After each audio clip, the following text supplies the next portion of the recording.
20 years ago, this was a regular coffee shop. They served, it was instant coffee. They didn't have real coffee in those days. I ordered a cafe latte here. But in 20 years ago, you would get a half a cup of freeze-dried coffee, and you had little love seats and sofas and whatnot. But here, it's a little different. Not the same. The window's the same. I recognize this. That's the only thing that's the same.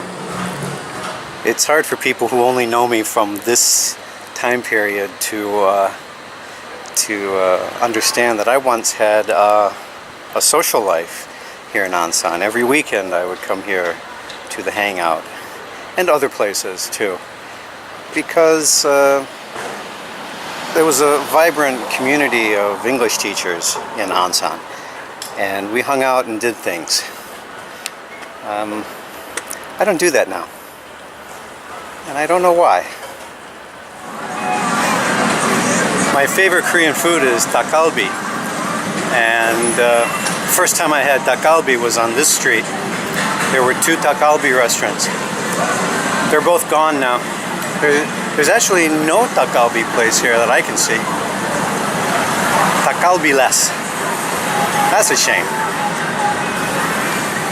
The guy who picked me up at the airport, this is where we parked. This was my first view of Korea, still not through a car window. So you can imagine, I went from Peoria, Arizona, Phoenix, Arizona, to Ansan, Korea. Peoria it's not a small place. It's part of Phoenix, but at night it was fairly sedate, like most places in America. And then I come here and I see all these signs on all these buildings. Just it rapes your eyes at first. Of course, you get used to it. I got used to it rather quickly. But let me tell you, at night, the first time I came here at night, I was amazed. All these signs were lighted up. It was like the fair, except 100 times brighter. After we parked the car and got out, we came down this street. You cannot imagine how much cleaner and tidier it is than back then. And he took me up here to the World Corps building, 6th floor. And here we have the taxis. About 10 o'clock at night, Monday through Friday. And most of the time I'd say we'd come over here and get a taxi, or if we went to the hangout, after we were at the hangout, we would come here. This is where we got our taxi. And of course, since we were new to Korea, we didn't really know how to say anything. But we did know how to say, I can't remember the name of it though, it was a bowling alley. Something bowlingjang. And all the taxi drivers knew exactly where it was. It wasn't exactly where we lived, but it was the only landmark that we could pronounce. And that's how we got there. And what I'm going to do, I'm going to get in one of these taxis, and I'm going to ask them if they remember a bowlingjang from 20 years ago in Wolpidong. That's the neighborhood, Wolpidong. And see if they can take me there. Let's go, give it a try. Well, this is Wolpidong, where I used to live. Let's take a closer look. Somewhere up here, I got my first haircut in Korea, and I got to practice something I learned from the Korean phrase book you might have seen on Twitter or Facebook or something, wherever I showed you. And to say you want a short haircut, you say 짧게 잘라주세요. And I have used that same phrase now for 20 years. Because it's I learned it right the first time. I didn't have to change it. I didn't have to relearn it properly. Ah, guess what I see.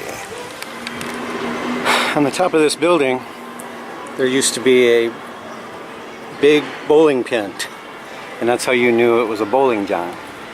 This building is called Ansan building. My guess is that it used to be the Ansan bowling john, but it's just a guess. Ansan bowling john. That sounds right though. I think that might have been the name of it. But this is where we would tell the taxis to bring us because it was a landmark. But we actually live down the way here. Let me show you. Well, this is not the first place I lived. It's the first apartment I had. I'll tell you the story about Hilda later. Anyway, 509-8, apartment 101 in Wulpidong. And this used to be just an empty lot. Now it's a playground. Okay, so let's recap.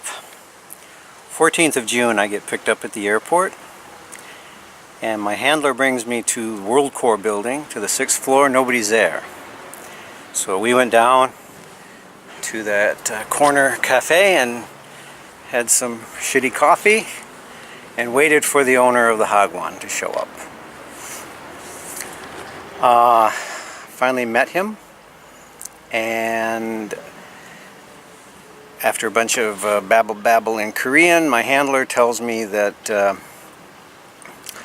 my apartment here is not ready. This place here. They brought me over. We looked at it. The floor, all the floors are concrete, you know, and they put the hot water tubes in the concrete. Well, they had to rip all that out, and so they had jackhammered it. It's just there's no way to live in there. But one of the other teachers at our Hagwon was Hilda. I can't remember Hilda's last name. She was married to a Burmese fella, and he was an executive for the Hete company. I guess Hete still exists. Anyway, they had a super huge, nice apartment over in Sadong, which is the side of town that you know, the cops will pick you up and bring you back to your side of the town if they catch you. Anyway, I got to stay there for a week, and it was a luxury apartment in the sky, and she had a bread maker, and every morning we'd wake up to the smell of fresh baked bread in a bread maker. That was pretty cool. And then after they fixed this place up, they put me in here, and I wish I could show you. It was a two room, but it was basically, you walk in and there was a sink unit and a hot water unit and a bathroom about the size of the average closet, and two tiny bedrooms. Tiny bedrooms. If you were to put a king-size bed in those bedrooms, it would fill the entire room. That's how small those rooms were. And after staying at Hilda's place, it was rather disappointing. But I got used to it. I got used to it. Wow. 20 years ago.